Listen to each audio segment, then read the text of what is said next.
TDP MP తన నియోజకవర్గాన్ని మర్చిపోయారా? చుట్టపు చూపుగా కూడా రావడం మానేశారా? తన నియోజకవర్గ పరిధిలో ఉన్న ఎమ్మెల్యేలందరితో కూడా సఖ్యత లేదా? అసలు లోకల్గా ఏ కార్యక్రమానికి హాజరవున ఆ ఎంపీ ఎవరు? ఆయన ఎక్కడుంటున్నారు? అమలాపురం పార్లమెంటు సభ్యుడు గంటి హరీష్ మాథూర్ దివంగత లోక్సభ స్పీకర్ జీఎంసీ బాలయోగి కుమారుడు. తండ్రి వారసత్వంతో రాజకీయాల్లోకి వచ్చిన హరీష్ ఇప్పుడు ఎంపీగా 9 నెలల్లోనే అట్ర ఫ్లాప్ అయ్యారన్న టాక్ నడుస్తోంది నియోజకవర్గంలో. పేరుకు అమలాపురం ఎంపీ అయినా అసలు కోనసీమ జిల్లాలో కనిపించడం లేదట. ఆయన ప్రజలకు అందుబాటులో ఉండడం లేదని చెప్పుకుంటున్నారు. చివరికి నియోజకవర్గంలో జరిగే ప్రభుత్వ కార్యక్రమాల్లో కూడా పాల్గొనడం లేదట.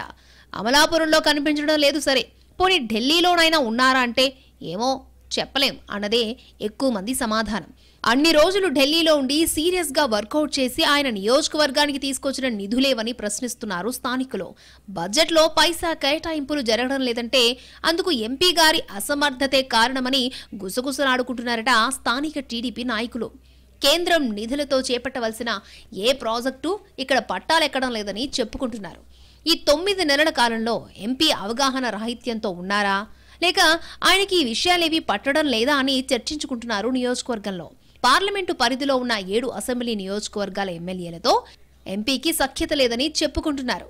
ముమ్మిడివరం, మండపేట శాసన సభ్యులతో తప్ప మిగతా ఎవరితో హరీష్ మాథూర్కు సత్సంబంధాలు లేవని అంటున్నారు. మిగిలిన 5 ఎమ్మెల్యేల నియోజకవర్గాలలో ఏ ప్రభుత్వ కార్యక్రమం జరిగినా నాకు సంబంధం లేదు అన్నట్టు ఉంటున్నారట ఎంపీ. కేంద్ర బడ్జెట్ కేటాయింపులో కోనసీమ జిల్లాకు రూపాయి నిధులు కూడా తీసుకురాలేకపోయారు అన్న విమర్శలున్నాయి. హరీష్ తండ్రి బాలయోగి కోనసీమ ప్రాంత అభివృద్ధికి గట్టిగా కృషి చేశారని, ఆయన పేరు చెప్పి ఓట్లు వేయించుకున్న సిట్టింగ్ ఎంపీ అందులో 1% పని కూడా చెయ్యలేదు అన్న విమర్శలు వెల్లువెత్తుతున్నాయి. కోటిపల్లి నరసాపురం రైల్వే లైన్ పనులకు పాత బడ్జెట్లో మిగిలిపోయిన 100 కోట్ల రూపాయల నిధుల్నే తిరిగి ఈ బడ్జెట్లో కేటాయించారు తప్ప అంతకు మించి 1 రూపాయి కూడా అదనంగా మంజూరు కాలేదని, ఇందుకు పూర్తిగా ఎంపీదే బాధ్యతన్న మాటలు వినిపిస్తున్నాయి కోనసీమలో.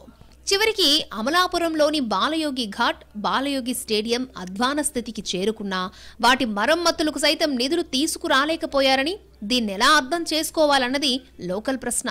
కోనసీమ కేంద్రంగా కోకోనట్ బోర్డు ఏర్పాటు చేయాలని ఇక్కడి రైతులు చాలా కాలంగా డిమాండ్ చేస్తున్నారు. దానికోసం ఎంపీ చేసిన ప్రయత్నం ఏంటని అడుగుతున్నారు స్థానికులు. బాలయోగి లోక్సభ స్పీకర్గా ఉన్నప్పుడు ఈ ప్రాంతం బాగా అభివృద్ధి చెందింది. రకరకాల ప్రాజెక్టులొచ్చాయి.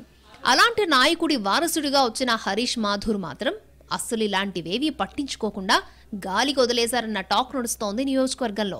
ఎన్నికల సమయంలో అందరినీ కలుపుకునిపోయిన హరీష్ తీరా గెలిచాక పూర్తి భిన్నంగా ఉన్నారన్న అభిప్రాయం పెరుగుతోంది.